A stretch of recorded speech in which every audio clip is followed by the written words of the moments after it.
দ্রুতই একনেকে পাশ হবে তিস্তা মহাপরিকল্পনা। সকালে লালমনিরহাটে তিস্তা ব্যারেজ পরিদর্শনের শেষে জানালেন পানি সম্পদ মন্ত্রী শহীদ উদ্দিন চৌধুরী অ্যানি।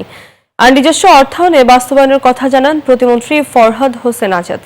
সকালে প্রধানমন্ত্রীর নির্দেশে তিস্তা মহাপরিকল্পনা বাস্তবায়নে সম্ভাব্যতা যাচাই ও ব্যারেজ পরিদর্শন করেন পানি সম্পদ মন্ত্রী ও প্রতিমন্ত্রী। সে সময় দুর্যোগ ও ত্রাণ মন্ত্রী এবং স্থানীয় সংসদ সদস্য উপস্থিত ছিলেন। ব্যারেজ এলাকায় এসে পরিদর্শনে বেরিয়ে পড়েন মন্ত্রী ও প্রতিমন্ত্রীরা। পরে আসেন ব্যারেজের অবসরে। সেখানে তারা পাওবর কর্মকর্তাদের সঙ্গে মতবিনিময় করেন। পরে সাংবাদিকদের সাথেও কথা বলেন তারা। পদ্মা সেতু, মেট্রো রেল এবং এলিভেটেড এক্সপ্রেসওয়ে নির্মাণের গর্বিত অংশীদার বসুন্ধরা সিমেন্ট। মাননীয় প্রধানমন্ত্রী সেই জায়গাটি অ্যাড্রেস করছেন। উনি বলছেন যে যাতে পানি রিজার্ভার তৈরি করা যায় এই ডিজাইনের মধ্যে, সেটাকে গুরুত্ব দিতে বলছেন উনি, যাতে বর্ষাকালে আমরা পানি ধরে রাখতে পারি।